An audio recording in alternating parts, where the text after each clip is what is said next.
All right, so we've been talking about circles and we've been talking about angles inside them.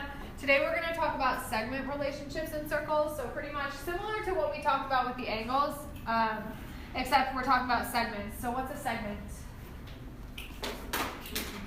Yeah, it has two endpoints. It's like a line, a piece of a line, right? So it's a line that's cut by two endpoints. And so we talk about a couple different kinds of them in a circle. We have a tangent where is a tangent?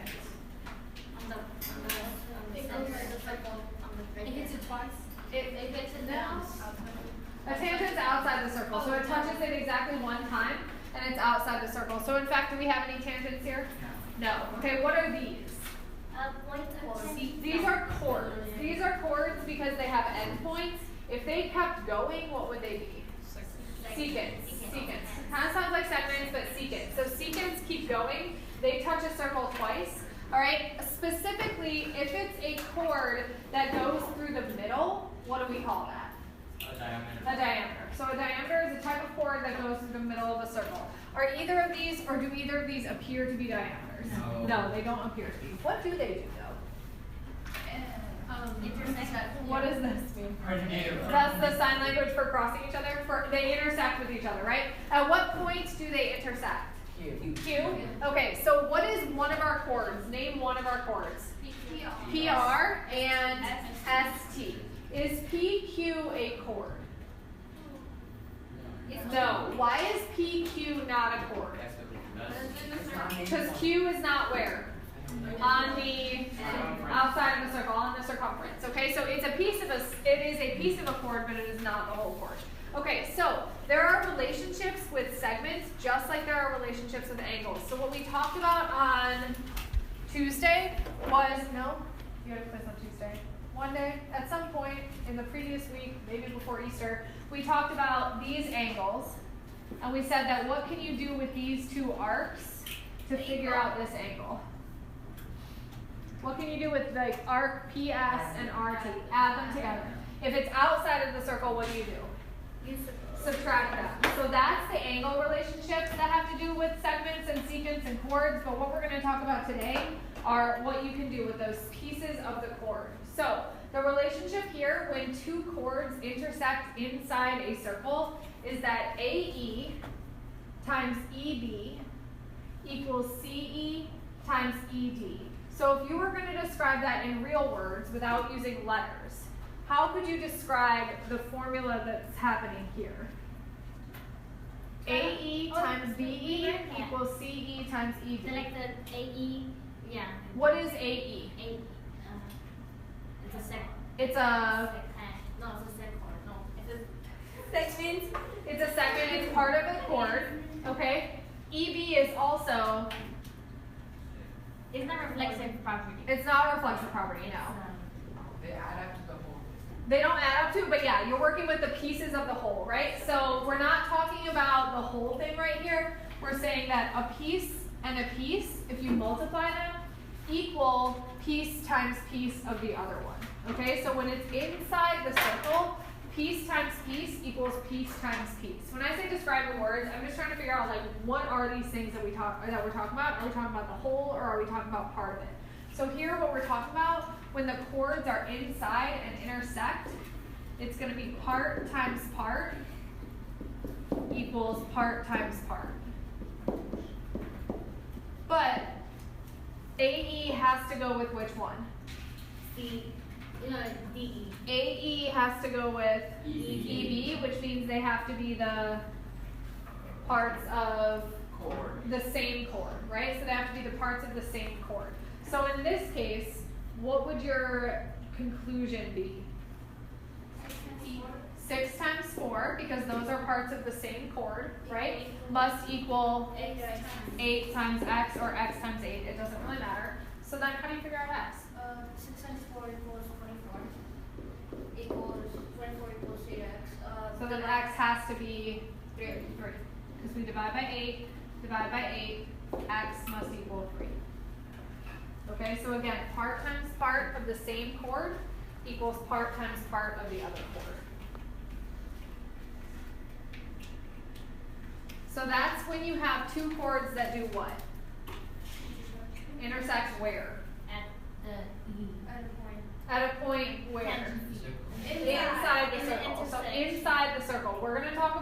several different segment relationships, it's important to know what we're actually talking about. So two chords that intersect inside the circle. Okay, what's happening here? Try to use as much vocab as you can to describe what's happening here. Don't worry about what it says above it. What are these things? They're secants, so they touch it twice, all right? And they both of those points where they touch it are on the circumference of the circle. So they're both secants, all right? And where do they intersect? Outside the circle. What's another word for outside? Exterior. Sometimes, yeah, we would say exterior. So if you see exterior of the circle, that's what it means. So they intersect where? M. They intersect at M. What are the secants? PM and KM. They have a letter in common because that letter is where they do what? That letter is where they meet, where they intersect. Good. What is N and J? NJ could be an arc, yeah. Points where they, not necessarily tangency because these aren't tangent because they touch twice, but it is a point of what to the circle? What is it doing there? Yeah, it's intersecting the circle at that point as well, okay? So these phrases up here, a secant segment is a segment of a secant with at least one endpoint in the circle. So all of those pieces, PM, NM, KM, and JM, those are pieces of a secant. An external secant segment, what do you think that means? External secant segment, besides just being hard to say fast.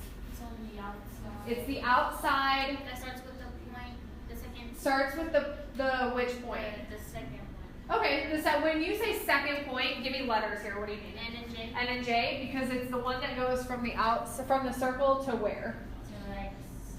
To outside of it, exactly. So it's the piece of the secant that is where?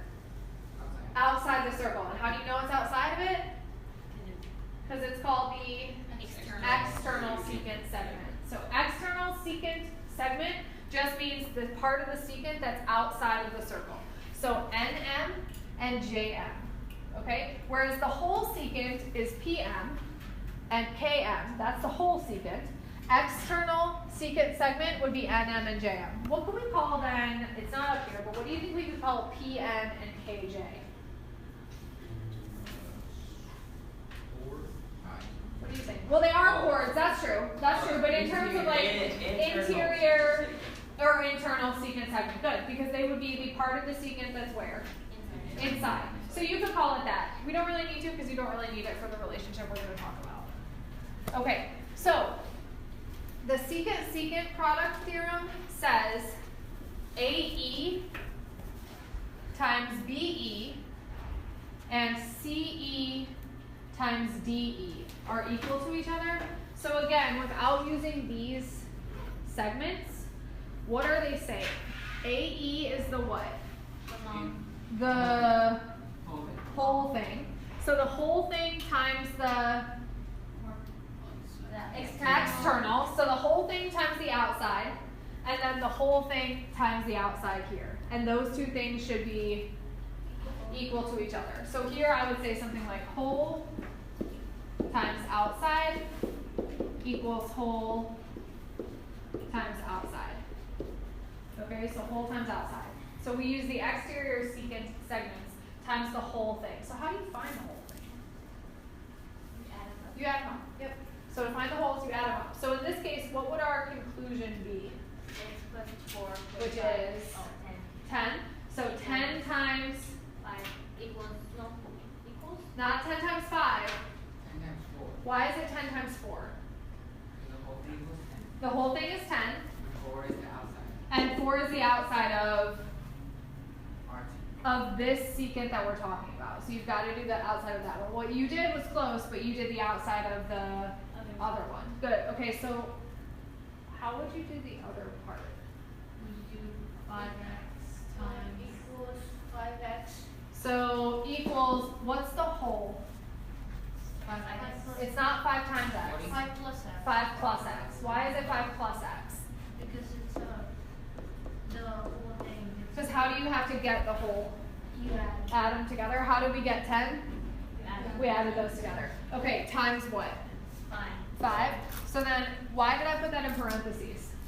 Because I don't know x, and it's a what kind of math? It's distribution. If it had been times, would I have needed a parentheses? No, but because it's plus, you need a parentheses because you got to keep it together. So then, Charlize, you said we need to distribute. What are we distributing? The 5 to what? And the good 5 to the x. Can you do that? All right. So then, what does that give you? What's 5 times? And then 5 times x. Good. All right. And then what is 10 times 4? Okay. Now what? Minus 25, which gives you. All right. And then how do I finish? X equals 3. X equals 3. Good. So x must equal 3 because we divide by 5 on both sides. Okay? So if it is a secant, then it's the whole times the outside and the whole times the outside. Or the whole times the exterior, whole times the exterior. Again, how come it had to be 5 plus x? You have to add them together to get the whole. Yeah, you can't get the whole of something if you don't add it together. Okay? Whole comes from part plus part. Okay, so for practice A, B, or 1, 2, and 3, you're just matching with what you have to do. One of these we might not quite have gotten to yet. And then 4 and 5 are just from the chord. Neither of those are secants. Okay? Go do these 5 at your boards. Okay, so for the 2 at the bottom, are those secants or chords? Chords. So if it's chords, you do what? Part times part equals part times part. Okay, you only do the whole if you're talking about what?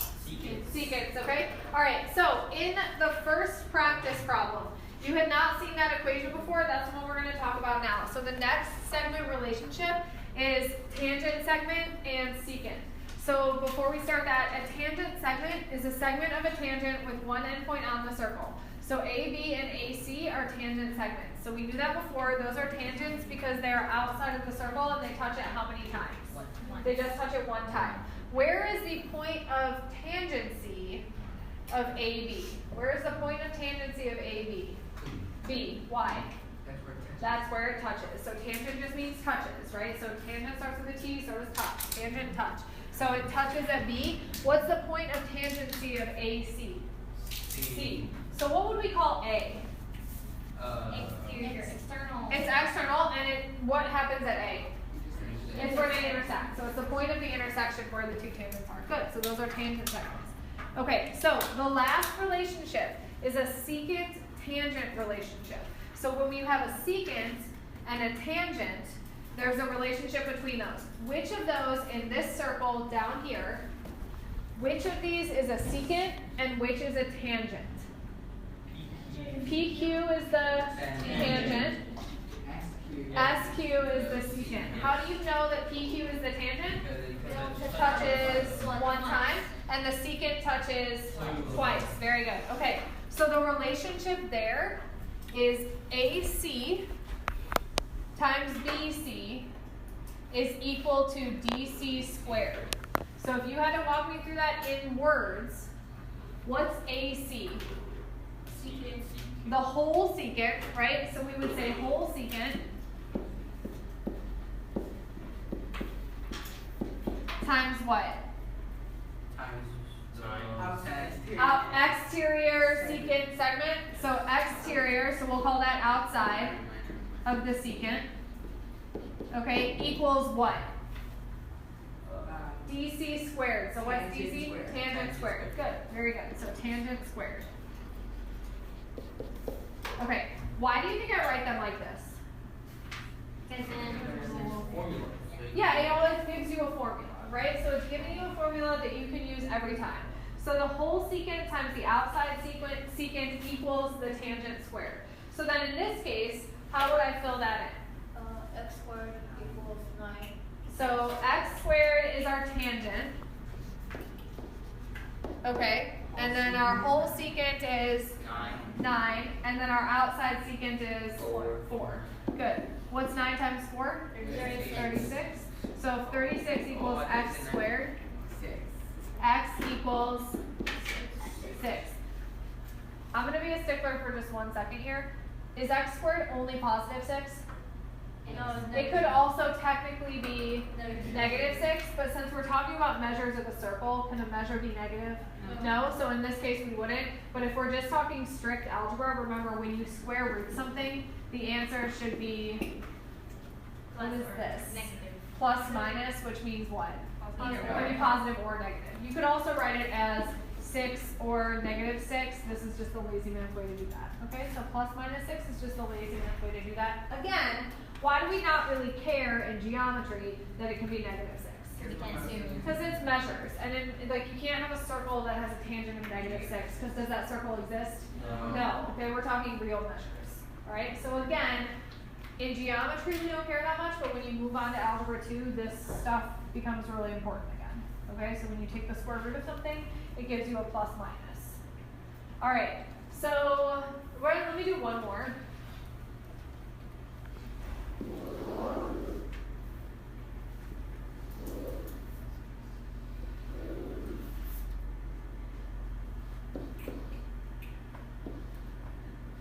All right. What would you do? First of all, which one's our tangent? XW. Which one's our secant? ZX. Which is the exterior external secant segment? XY. Very good. Okay, so if I'm doing this one, what would my formula, or what would it look like here? 6 plus x Okay, so I would have to do the whole, which is 6 plus x times x. Equals 10 squared. How would you do that? I said times 6. Wait. Oh, I'm sorry, times 6. So how would we do this? Distribute, which gives you, Plus 6x equals 100. all right, then what? Minus 6. So 6x equals 64. 64, then what? Divide by 6. 6 equals 1 equals 10 times 2 squared. 2/3? 10 and 2/3? Yeah, 2/3. So 10 and 2/3. So 10, yeah, or 10.6 repeating. Right, either of those is fine. How come we had to do 6 plus x here? Because you have to add. Because you need the whole, right? You need the whole, so you're going to add. So when you have to add and the x is part of it, make sure you put it in inside what? Parentheses. So you should end up doing what?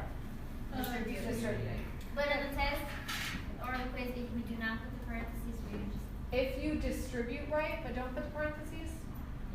I'm fine with that. I mean, I should tell you no. You need to be really careful, but I trust that you guys can do mental math. So as long as you know to distribute, yes.